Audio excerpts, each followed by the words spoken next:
तो शुरू करें क्लास। हरे कृष्णा माता जी। हाँ जी, Hare Krishna. Welcome you all in the class. Thank you. आप सब बहुत बिजी थे, तब भी थोड़ा टाइम निकाला, इसके लिए बहुत बहुत थैंक्स आपका। और ये बुक क्योंकि कंटिन्यूटी होनी चाहिए, तो कंटिन्यूटी बनी रहनी चाहिए। तो हम लोग लेसन 1 पढ़ेंगे। हमने भूमिका कंप्लीट की थी, प्रकृति के नियम, ये श्री प्रभुपाद की स्मॉल बुक्स में से है। हमने भूमिका कंप्लीट की थी, उसमें हमने देखा था कि किस तरह से प्रकृति के नियम काम करते हैं, है ना। इसकी अवहेलना कर देने से या खाली कह देने से कि कुछ नहीं है और हम साइंस को मानते हैं और ऐसा कुछ नहीं होता, सब अपने आप हो रहा है, तो ऐसे होता नहीं है। श्री प्रभुपाद ने बताया कि ऐसे पुनर्जन्म के सिद्धांत हैं और एक को सुख है, दूसरे को दुख है। भगवान सबके प्रति अगर समदृष्टि रखते हैं तो विषमताएं क्यों होती हैं, है ना। जीव इतना दुख पाता है और प्रेयर्स करता है तो उसका जवाब क्यों नहीं मिलता। तो इस तरह से कई प्रश्न होते हैं जिनके आंसर देना बहुत मुश्किल हो जाता है। तो इसलिए हमें अच्छे से समझना होगा कि जो नेचर के लॉ हैं ये क्या है और कैसे। बहुत सुंदर श्री प्रभुपाद ने समझाया, छोटी बुक है लेकिन इसमें ज्ञान बहुत अच्छा दिया गया है। तो आइए समझने की कोशिश करते हैं। तो लेसन 1 पढ़ेंगे, ईश्वर तथा कर्म का नियम। एक एक पैराग्राफ, 2 पैराग्राफ सब लोग मिलकर पढ़ेंगे। अंबिका से शुरू करेंगे, ठीक है अंबिका? जी माता जी।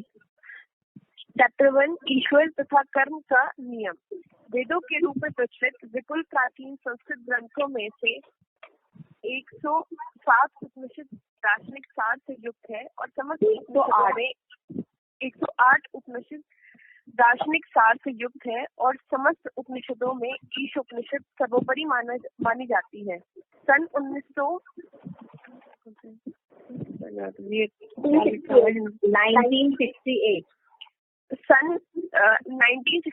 में श्री प्रभुपाद द्वारा ईश उपनिषद पर दी गई बातों पर आधारित इस निबंध में हम एक परमेश्वर, विश्व सत्य, उनके भौतिक तथा आध्यात्मिक शक्तियों को नियमित करने वाले नियमों तथा कर्म के बंधन को तोड़कर मुक्त होने के विषय में जानकारी पाते हैं।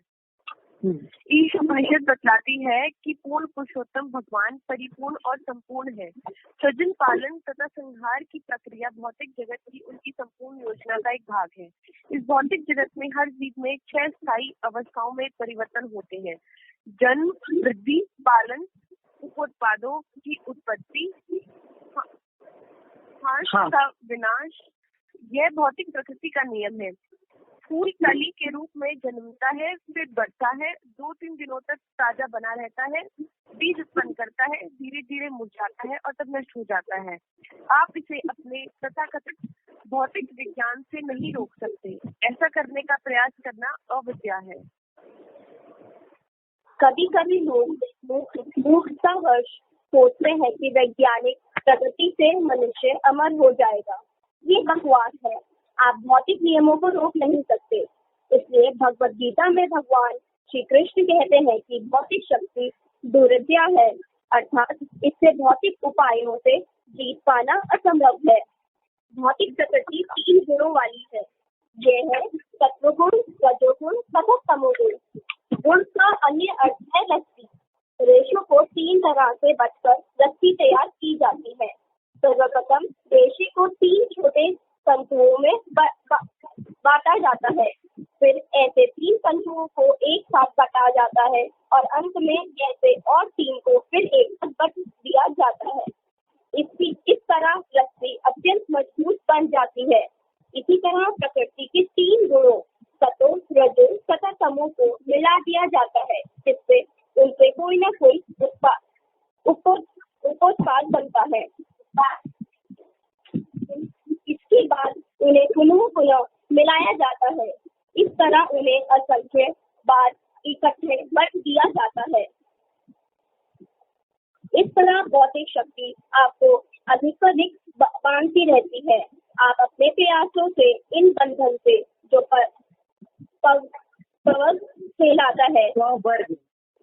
पवर्ग कहलाता है छूट नहीं सकते।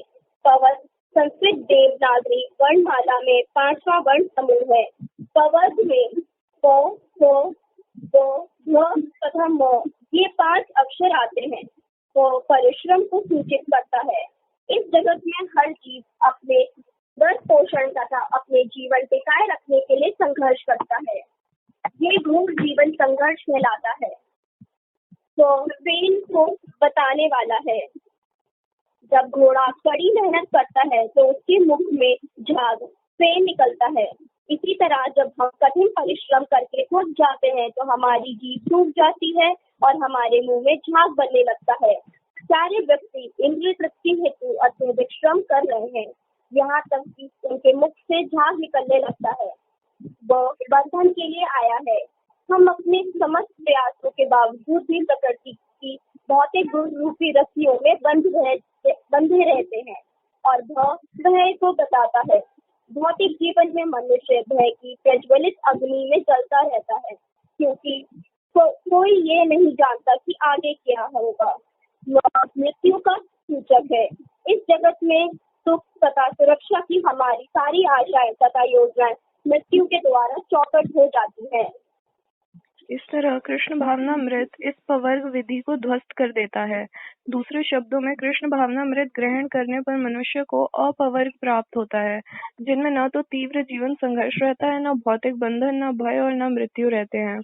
पवर्ग इस भौतिक जगत का लक्षण बताने वाला है, किंतु जब उसमें उपसर्ग जोड़ दिया जाता है तो उसका अर्थ होता है कि पवर्ग ध्वस्त हो गया। हमारा कृष्ण भावनामृत आंदोलन अपवर्ग का मार्ग है। दुर्भाग्यवश लोग इन बातों को नहीं जानते, फलतः वे अपना जीवन व्यर्थ गंवा रहे हैं। यह आधुनिक सभ्यता आत्मा की हत्या करने वाली सभ्यता है। लोग अपनी ही हत्या किए जा रहे हैं, क्योंकि वे ये नहीं जानते कि असली जीवन क्या है। वे मात्र पशुओं की तरह जी रहे हैं। पशु ये नहीं जानता कि जीवन क्या है। फलतः वह क्रमिक विकास करते हुए प्रकृति के नियमों के अधीन कार्य करता रहता है। किंतु जब आपको ये मनुष्य का जीवन मिल जाता है तो आपकी जिम्मेदारी भिन्न तरीके से जीवित रहने की हो जाती है। यहीं पर आपको कृष्ण भावना भावित बनने का तथा सारी समस्याओं का हल करने का अवसर मिलता है।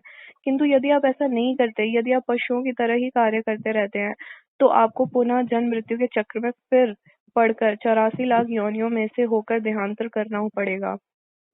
पुनः मनुष्य जीवन पाने में लाखों वर्ष लग जाएंगे। उदाहरणार्थ, आप जिस सूर्य प्रकाश को इस समय देख रहे हैं, उसे आप 24 घंटे के बाद ही दोबारा देख सकेंगे। प्रकृति में हर वस्तु एक चक्र में घूमती है, अतः यदि आप अपने को ऊपर उठाने के इस अवसर को गवा देते हैं तो आपको देहांतरण के चक्र में पुनः प्रवेश करना पड़ेगा। प्रकृति का नियम बड़ा प्रबल है, इसलिए हम उनके अनेक केंद्र खोल रहे हैं, जिससे लोग इस अंतर्राष्ट्रीय कृष्ण भावनामृत संघ का लाभ उठाकर अपने को उन्नत कर सके। कृष्ण भावनामृत को तुरंत ही ग्रहण कर लेना आवश्यक है, क्योंकि हम ये नहीं जानते कि मृत्यु आने में कितना समय शेष रह जाएगा। जब इस शरीर में आपका समय समाप्त हो जाता है तो आपकी मृत्यु को कोई रोक नहीं सकता। भौतिक प्रकृति की व्याख्या इतनी प्रबल है कि आप ये नहीं कह सकते कि मुझे रहने दो। वस्तुतः कभी कभी लोग ऐसी याचना करते हैं। इस समय मैं इलाहाबाद में था। एक समय एक पुराना मित्र था जो बहुत धनी था, मर रहा था। उस समय उसने डॉक्टर से याचना, क्या आप मुझे कम से कम 4 वर्ष जिंदा नहीं रख सकते? मैं ऐसी कुछ योजनाएं हैं उनको पूरी करना चाहता हूँ। देखा आपने, ये है मूर्खता। हर व्यक्ति सोचता है कि मुझे ये करना है, मुझे ये करना है, किंतु न तो डॉक्टर न ही विज्ञानी मृत्यु को रोक सकते। नहीं महोदय, 4 वर्ष तो क्या, 4 मिनट भी नहीं, आपको तुरंत जाना, यही नियम है। अतः इसके पूर्व की ये क्षण आए, मनुष्य को कृष्ण भावनामृत का साक्षात्कार कर लेने के लिए सुकेश हो जाना चाहिए। आपको अति शीघ्र ही कृष्ण भावनामृत हो जाना चाहिए। इसके पूर्व ही आपकी असली मृत्यु आएगी। आपको अपना कार्य समाप्त कर लेना चाहिए, यही बुद्धिमानी है, अन्यथा आपको हार खानी पड़ेगी। ईश्वरोपनिषद बताती है कि परम पुरुष परमेश्वर से जो भी उद्भव होता है वो स्वयं भी पूर्ण होता है। इसलिए यदि हम अपने जीवन का लाभ उठाना चाहते हैं और कृष्ण भावना भावित बनना चाहते हैं तो इसकी पूरी सुविधा प्राप्त है, लेकिन आपको इसे व्यवहार रूप में ग्रहण करने के लिए के बिंदु तक आना होगा। कृष्ण भावना में सैद्धांतिक नहीं है, व्यवहारिक है। सारे लोग पहले ही किए जा चुके हैं, सारे प्रयोग पहले ही किए जा चुके हैं। इसलिए जैसे कि ईशोपनिषद में दर्शाया गया है, छोटी छोटी पूर्ण इकाइयों को, अर्थात हम सबों को परम पूर्ण कृष्ण की अनुभूति करने के लिए पूर्ण सुविधा है। हम पूर्ण इकाइयां हैं लेकिन लघु। जैसे एक बड़ी मशीन में एक छोटा पेंच होता है, किंतु इस पेंच की पूर्णता इसमें है कि वो अपने सही स्थान में लगा हो, तभी उसका महत्व है। किंतु यदि वह मशीन से खुलकर फर्श पर गिर जाए, उसको अपना महत्व नहीं लगेगा। इसी तरह से जब हम भगवान कृष्ण से जुड़े रहते हैं तो सब पूर्ण है, अन्यथा हम व्यर्थ हो जाते हैं। हाँ, पूर्ण की अनुभागी होने का अर्थ है यह अनुभव करना कि पूर्ण के साथ हमारा संबंध क्या है। पूर्ण का अपूर्ण ज्ञान होने के कारण ही सभी प्रकार की अपूर्णता का अनुभव किया जाता है। हम सोच रहे हैं मैं ईश्वर के तुल्य हूँ, मैं ईश्वर हूँ, यह अपूर्ण ज्ञान है। किंतु यदि आप यह जाने कि मैं ईश्वर का ही अंश हूँ, गुण में ईश्वर के तुल्य हूँ, तो यह पूर्ण ज्ञान है। मनुष्य जीवन जीव की चेतना को पुनर्जीवित करने के लिए एक अवसर है। आप कृष्ण भावनामृत की विधि से इस पूर्ण चेतना को पुनर्जीवित कर सकते हैं। किंतु यदि आप इस पूर्ण सुविधा का लाभ नहीं उठाते तो आप अपने को मार रहे हैं, आत्महत्या कर रहे हैं। इस उपनिषद में कहा गया है, आत्मा के हंता को वे चाहे जो भी हो ऐसे लोगों में प्रवेश करना पड़ता है जिन्हें अश्रद्धा, पूर्ण अंधकार तथा अज्ञान का जगत कहा जाता है। अतः आप अपनी आत्मा के हत्यारे मत बनिए। आप अपने मनुष्य जीवन की पूर्ण सुविधा का उपयोग कृष्ण भावना भावित बनने में कीजिए। आपका एकमात्र कार्य यही है। तो बहुत सुंदर श्री प्रभुपाद ने एक्सप्लेन किया कि ईश्वर और उनके कर्म के नियम क्या है। तो वेद का एग्जाम्पल दिया प्रभुपाद ने कि 108 उपनिषद होते हैं। कितने उपनिषद होते हैं? 108। तो ये जो उपनिषद होते हैं ये बेस्ट होते हैं वैदिक शास्त्र में। मतलब सभी में टॉप मोस्ट जो चीज होती है पुराण, साहित्य, इतिहास में, वो होते हैं उपनिषद। और ये 108 है। और समस्त उपनिषदों में जो सबसे फर्स्ट नंबर पर आता है उसका नाम है ईशो उपनिषद। तो 1968 में श्री प्रभुपाद ने इस बुक में दिया है। इस बुक में उन्होंने जो बातें बताई है उसे बताया कि भौतिक और आध्यात्मिक शक्ति को नियमित करने वाले नियम और कर्म के बंधन को तोड़कर मुक्त होने के विषय में इसमें जानकारी मिलती कि किस तरह से हम इस मटेरियल दुखों से निजात पा सकते हैं। हम परमानेंट इस दुखों से कैसे निकलकर वास्तविक जो आनंद है उनकी दुनिया में जा सकते हैं, हम कैसे ये कर सकते हैं, ये बातें ईशोपनिषद में बताई गई। तो ईशोपनिषद बताती है कि भगवान पूर्ण पुरुषोत्तम जो भगवान है उनकी एक क्वालिटी यहाँ पे बताई गई कि वो क्या है, परिपूर्ण है और संपूर्ण है। ही इज कंप्लीट, पूर्ण है भगवान। तो वो जो पूर्ण भगवान है वो ही इस पृथ्वी का सृजन करते हैं, पालन भी करते हैं और फिर समय आने पर उसका संहार भी करते हैं। तो ये संपूर्ण योजना का एक भाग होता है केवल, है ना। भौतिक जगत में और भी बहुत चीजें हैं, लेकिन क्रिएट करना, मेंटेन करना और डिस्ट्रॉय करना, ये एक सृष्टि का एक पार्ट होता है। समझ में आ रहा है आप लोगों को? जी माता जी। हरे कृष्णा। माता जी, तो कोई दिक्कत तो नहीं हो रही है ना समझने में? नहीं माता जी, सिंपल है ना। तो फिर ये बता रहे हैं कि तो हमें लगेगा कि अच्छा और क्या है प्रकृति में। तो जो बात बताते हैं, अगर इस मटेरियल वर्ल्ड में देखिए तो जितनी भी लिविंग बीइंग है इनमें 6 अवस्थाएं होती हैं। It's very important. Her living being में 6 अवस्थाएं होती है। क्या होता है? वो जन्म लेता है ना, फिर थोड़ी वृद्धि होती है, बढ़ता है। फिर तीसरी अवस्था क्या आती है? वो पालन कर होता है उसका, थोड़ा सा, है ना, बड़ा होता है, लालन पालन होता है, शरीर थोड़ा हिस्ट पुष्ट होता है।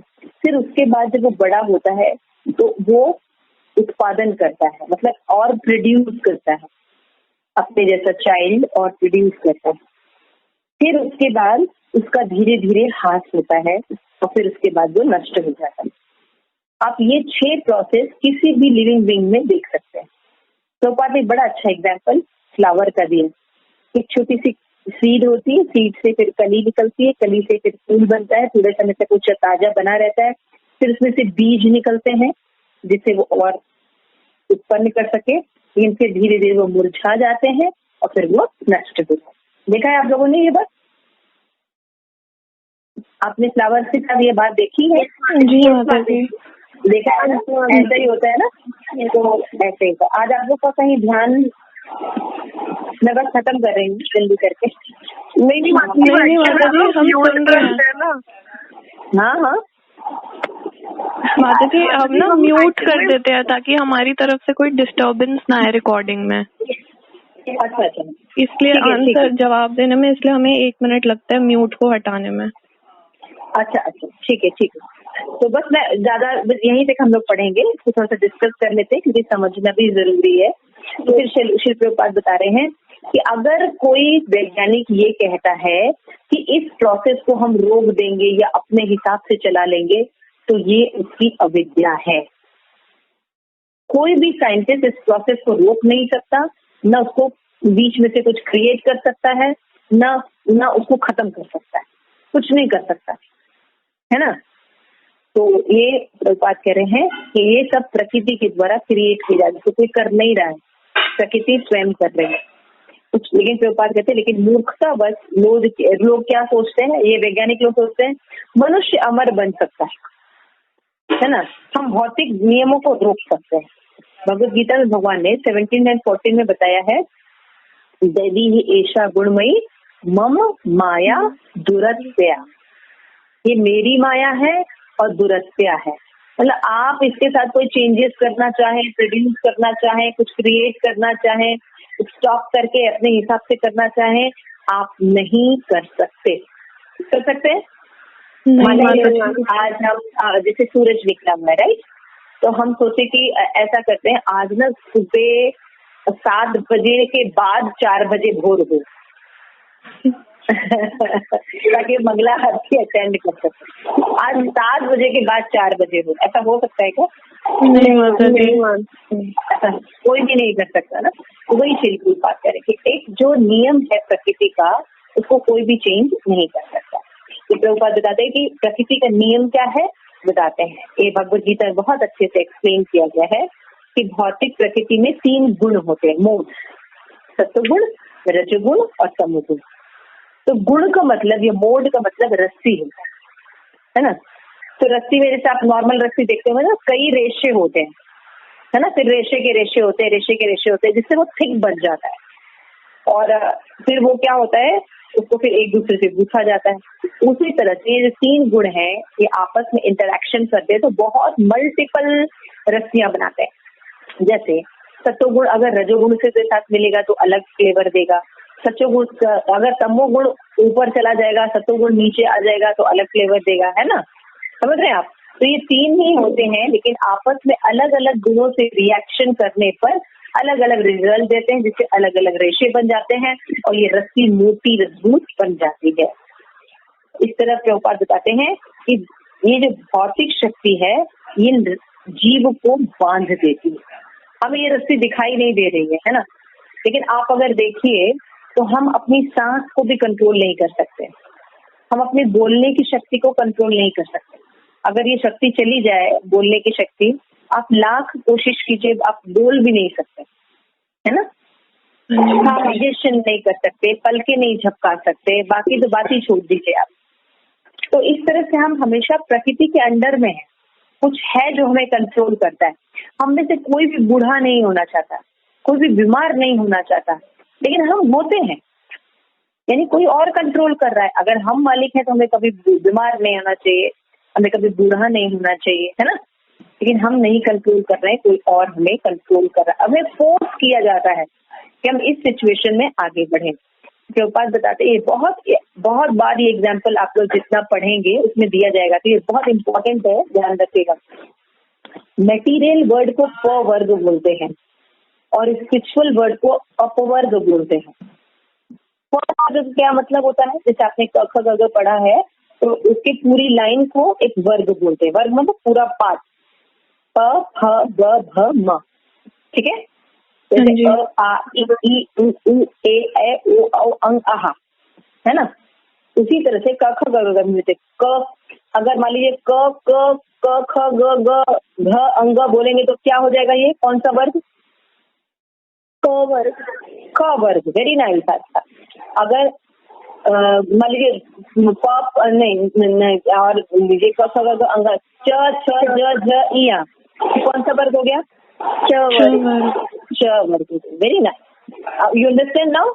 Yes sir. तो उसी में से मटेरियल वर्ग प वर्ग है, प फ ब भ म। व्हाट द मीनिंग ऑफ प? तो प का मतलब होता है परिश्रम। तो मतलब आप देखेंगे इस जगत में लोग बहुत परिश्रम करते हैं, किसके लिए? कि उनको खाना मिल सके, जीवन यापन कर सके, बहुत मेहनत करनी पड़ती है। उसके बाद आप देखते हैं प मतलब फेन होता है।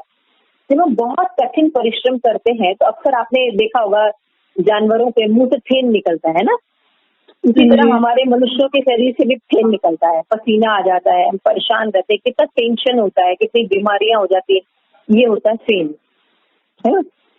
फिर ब से बंधन, हम जो भी एक्शन और रिएक्शन करते हैं, हम कमाते हैं, घर बनाते हैं, फैक्ट्री बनाते हैं, एजुकेशन लेते हैं, जो भी कहते हैं, बैंक बैलेंस बनाते हैं, गहने खरीदते हैं, कपड़े खरीदते हैं, रिलेशन बनाते हैं, इनमें से कोई एक चीज भी हम अपने साथ नहीं लेके जा पाते, बल्कि ये चीजें हमें भगवत साक्षात्कार में बंधन उत्पन्न कर। ठीक है, भय से क्या हो गया? भय, हमेशा भयभीत रहते, अब क्या होगा, अरे तो कोरोना आ गया, अरे इसके बाद तो ये हो गया, पैसे कैसे आएंगे, तो लॉकडाउन हो गया, ये कैसे होगा, हमेशा भय बना रहता। और म से मृत्यु, निश्चित मृत्यु होती है, उसका जन्म होता है मृत्यु। तो ये हुआ प फ ब भ म, इसको कहते हैं मटेरियल वर्ल्ड।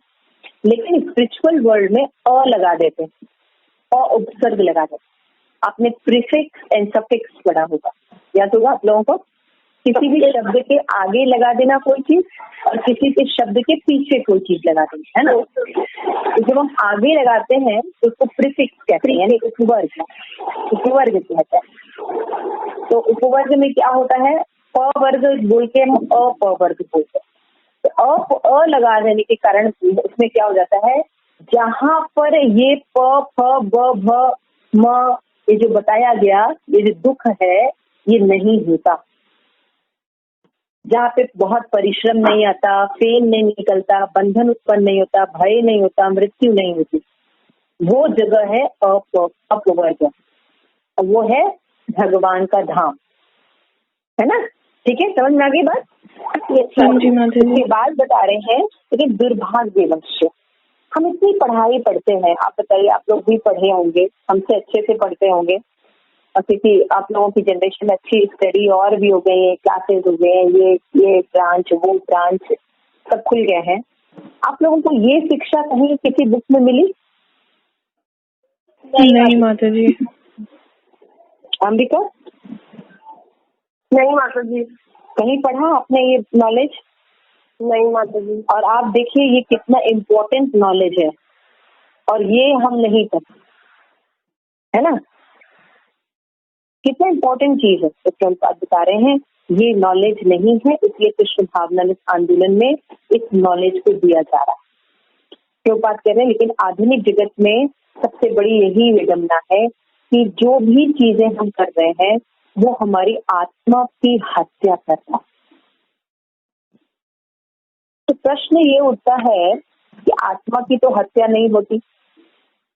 भगवान कहते हैं भगवद गीता, आत्मा शाश्वत है ना, अखंड है, तो जलाया नहीं जा सकता, सुखाया नहीं जा सकता, हमेशा शाश्वत रहता है, अघुलनशील है ना, किसी तलवार से मारा नहीं जा सकता, अग्नि से जलाया नहीं जा सकता। यहाँ पे बात की जा रही है कि आत्मा की हत्या की जा रही है। इसका क्या मतलब है माता जी? इसका ये मतलब है जो आत्मा को असली काम करना चाहिए वो काम नहीं करता और वो पशु कार्यों में बिजी रहता है। कि माता जी उसे कृष्ण भावना में रह के और उसके आंदोलन में सम्मिलित होना चाहिए, पर आत्मा जो आज के जगत में, आधुनिक जगत में फंस गई है, तो फिर क्या करते हैं, उस माया जाल में रह के वो पशुओं की तरह ही जीता है अपना जीवन। तो किसी तरीके हम अपनी आत्मा की हत्या करते हैं। हाँ, तो यहाँ पे आत्मा की हत्या का मतलब है आत्मा के कॉन्शियसनेस की हत्या करना, आत्मा की चेतना की हत्या करना।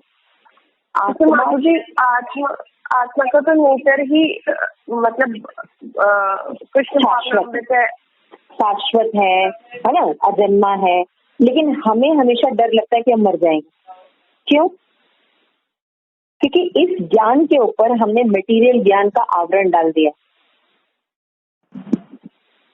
हमने स्थूल शरीर, सूक्ष्म शरीर और स्थूल शरीर दोनों को आवरण डाल दिया, और हर आवरण 10 गुना उससे ज्यादा होता है आवृत्ति उसकी।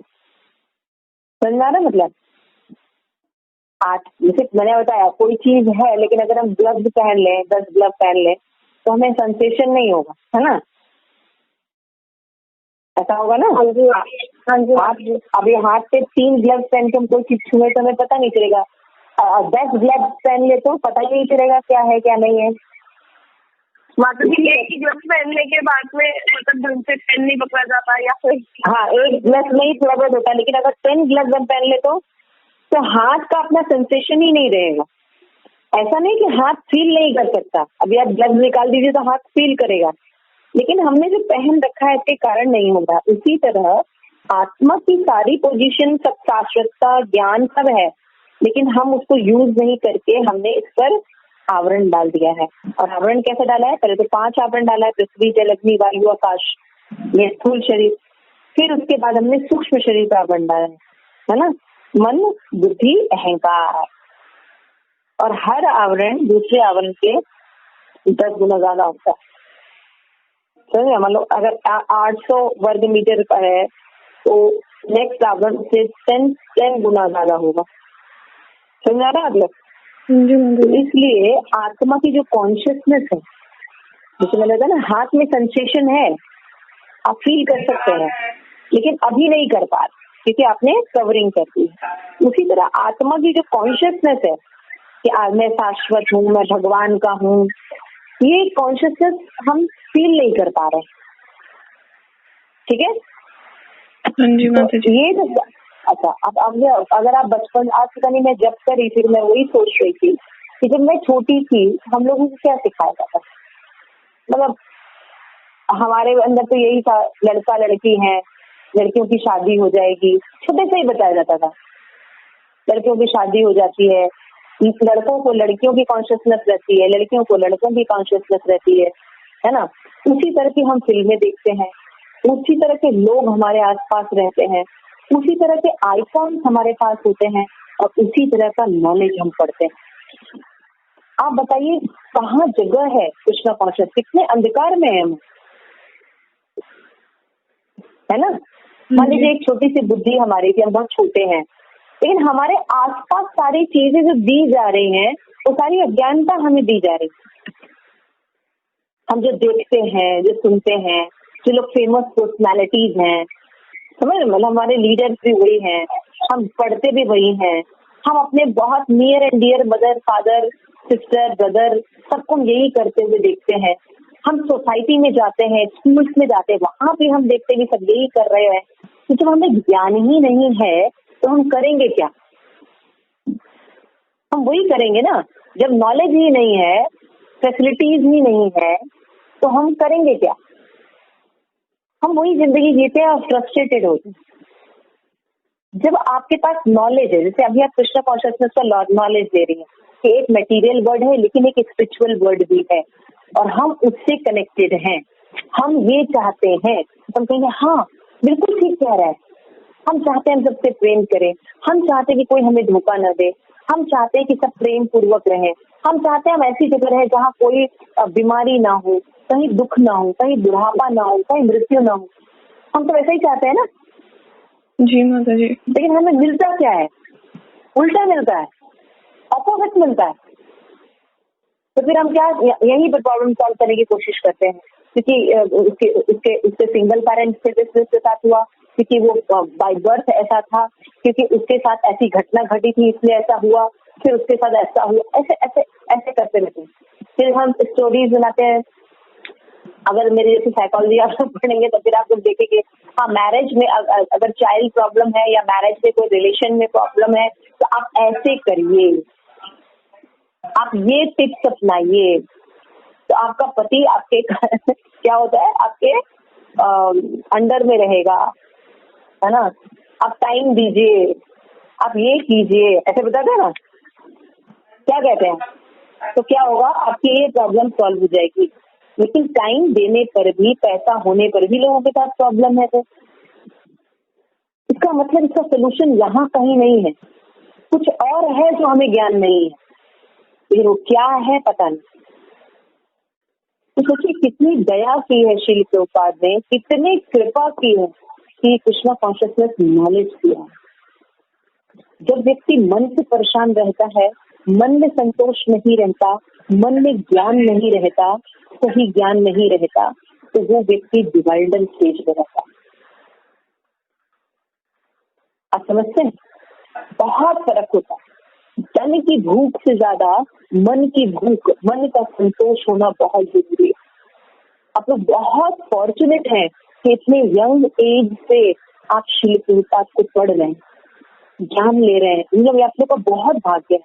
मैं आप लोगों के लिए हमेशा सोचती, आप लोगों की उम्र में हमें कोई बताने वाला नहीं था, हम परेशान रहते थे, ऐसा क्यों होता है, ऐसा क्यों नहीं है, नहीं हमें नहीं करना, हमें नहीं अच्छा लग रहा है, I have to force to do these things. Got point. मैं क्या करने की कोशिश कर रही हूँ, जब ज्ञान ही नहीं है, पूरी सोसाइटी ही वैसी है, सारे आइकॉन लेवल पे वैसे ही है, तो आत्मा की जो रियल कॉन्शियसनेस है, शाश्वतता, आनंद, ये हम फील नहीं कर पाते। और इस मटेरियल वर्ल्ड के नॉलेज के कारण ये जो आत्मा की कॉन्शियसनेस है, इसकी हत्या होती है। कौन बताएगा ये सब बात? हम कहीं नहीं पढ़ते हैं ये सब चीज। छुटपुट भी, क्योंकि भारत भूमि में जन्म हुआ तो छुटपुट कहीं कोई नॉलेज रहता है, मर जाता है तो लोग बोलते हैं आत्मा है या कुछ ऐसा है या भगवान कुछ है, मतलब एक टूटे फूटे रूप में, अनऑर्गेनाइज्ड वे में हमें कुछ नॉलेज मिलता है। नहीं तो अदरवाइज अगर भारत भूमि में आपका जन्म नहीं हुआ है, आपको तो कोसों दूर है सब बातें। समझ गए ये सब चीजें? तो जी माता। तो आत्मा की हत्या की जहाँ जहाँ बात की जाती है, वहाँ आत्मा की कॉन्शियसनेस की हत्या की बात की जाती है कि आत्मा का जो स्वरूप है उसको नहीं जानना। ये मटेरियल वर्ल्ड के लोग क्या करते हैं, यही सब कर रहे हैं ना, आत्मा की फीलिंग को हम महसूस नहीं करते हैं। हम चाहते हैं ना, हम कभी मरना नहीं चाहते, हम कोई भी चीज चाहते तो हम कहते हमारे पेरेंट्स हैं हमेशा मेरे पास है ना, हमारे ये रिलेशन है, ये हमेशा मेरे पास है, ऐसा ही सोचते हैं ना आप लोग भी नहीं? लेकिन ऐसा होता है क्या? नहीं होता। हम हमेशा यंग बने रहना चाहते हैं, हम हमेशा खुशी रहना चाहते हैं। कहीं कहीं आत्मा को स्वभाव लाती है, लेकिन हम देखते कि वो नहीं ला। ये बात है। इसके बाद हम आगे बढ़ते हैं।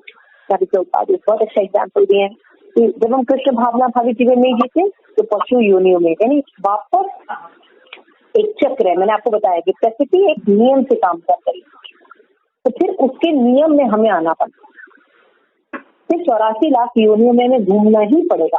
कभी कुत्ता बनेंगे, कभी बिल्ली बनेंगे, और ऐसा नहीं कि हम नहीं बने हैं। आज हमें मनुष्य शरीर मिला है ना, हो सकता पिछला जन्म भी मनुष्य शरीर का ही हुए, लेकिन ऐसे कौन से काम हैं जो हमने नहीं किए? सब काम किए, सारी योनियों से होके गुजरे, और न जाने कितनी बार गुजरे, कितनी बार मनुष्य शरीर मिला, लेकिन कभी ऐसा ज्ञान नहीं मिला। नाउ यू अंडरस्टैंड प्रभुपाद के ज्ञान की पोजीशन, कितना रेयर है ये ज्ञान, इसको श्रील प्रभुपाद ने इतना आराम से दे दिया। हम जाते हैं 30 रुपीज की बुक खरीद के लेके आते हैं, 40 रुपीज की, और पढ़ रहे हैं प्रकृति के लिए। सोचिए 30 रुपए, लेकिन ये नॉलेज कितना अनमोल है। प्रभुपाद एग्जाम्पल दे रहे हैं कि प्रकृति में मान लीजिए कैसे ये सब नियम से चलता है। प्रभुपाद कह रहे हैं जैसे अभी आप जो लाइट देख रहे हैं, मतलब ये लाइट अब अगर आप दोबारा देखेंगे तो वो चली गई, आसान हो गई, एक चक्र में घूम रही है। उसके बाद जब वो पूरा दिन बीत जाएगा 24 आवर्स के बाद, फिर वहां से सर्कल कंप्लीट होगा। ऐसा ही होता है ना, है ना?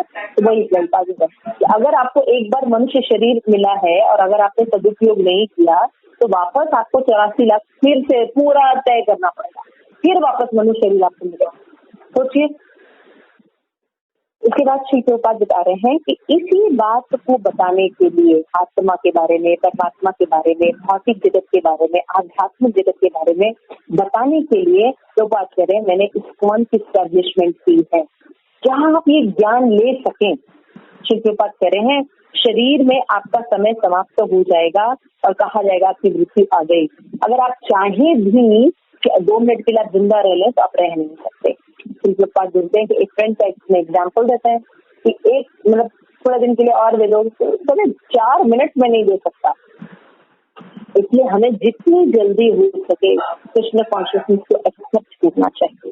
श्री प्रभुपाद बताते हैं ईशोपनिषद जो है ये बताती है कि भगवान पुण्य है, वो इज कंप्लीट। जिस हीरो की हमें तलाश है एक्चुअल में वो हीरो है कृष्ण जो कंप्लीट है।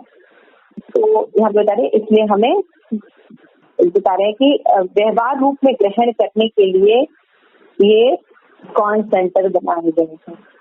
खाली सिद्धांत रूप में नहीं पढ़े, हम प्रैक्टिकली भी करें। हम भगवान को भोग लगाएं, हम खुद माला करके देखें ना कैसा लगता है।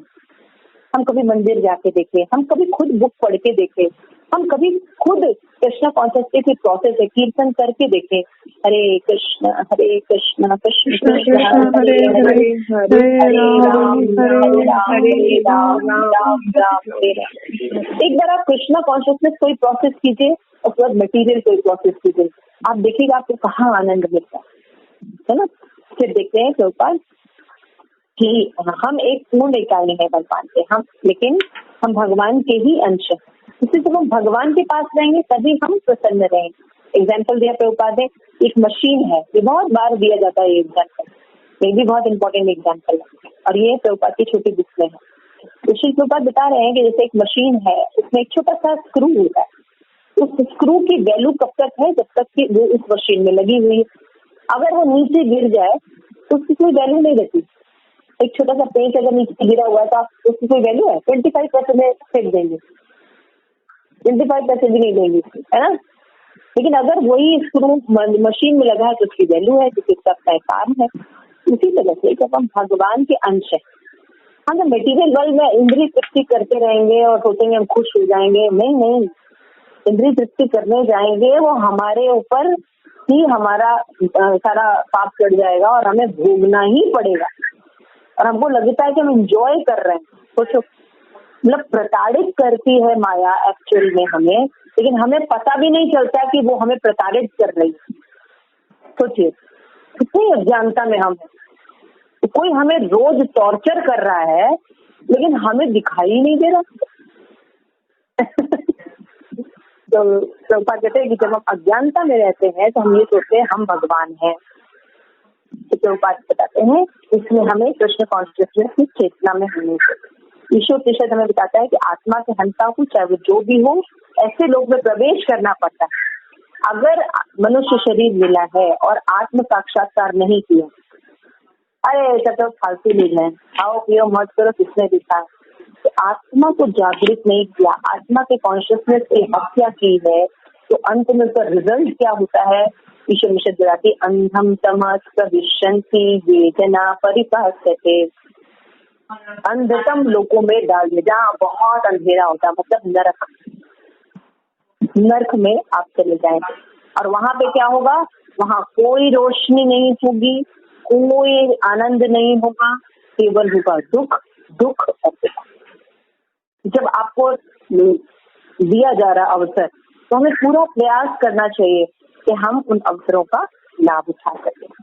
तो यहाँ पे श्री प्रभुपाद कहते हैं जीवन की पूर्ण सुविधा के लिए कृष्ण भावना करने कीजिए, यही एकमात्र उपाय है।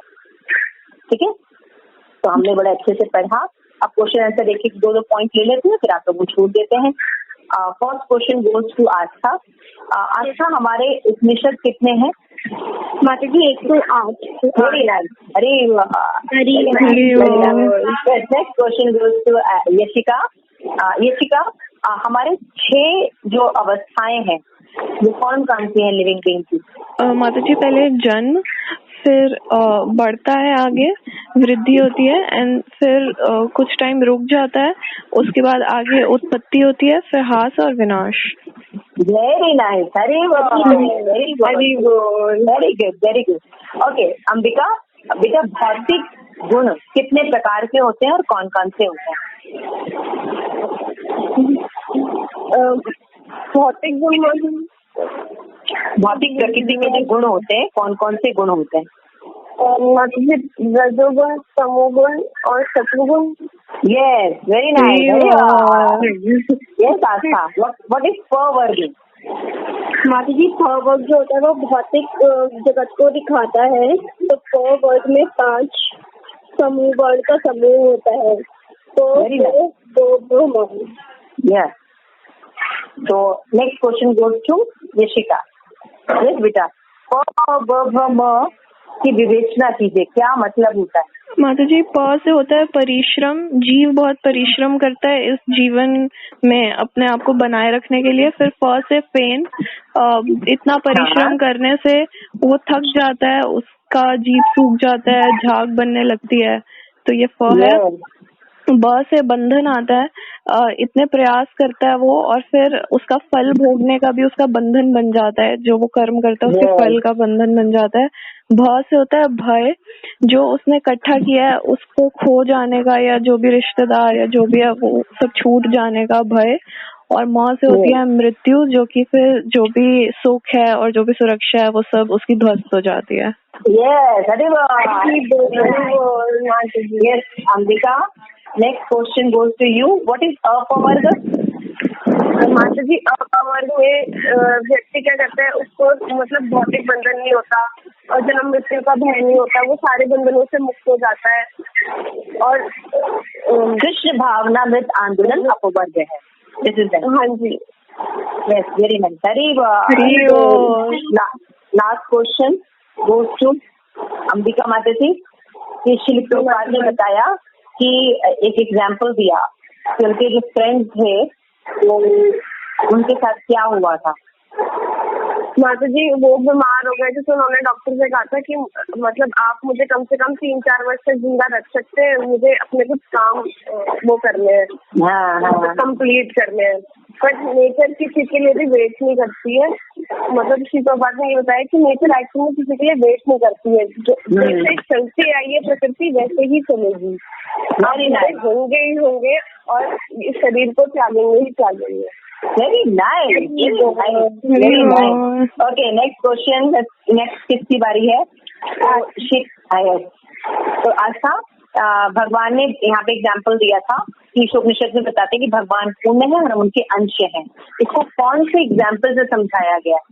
भगवान ने एक बहुत बड़ी मशीन के माध्यम से समझाया है कि एक बड़ी मशीन होती है और उसमें पेच लगा होता है।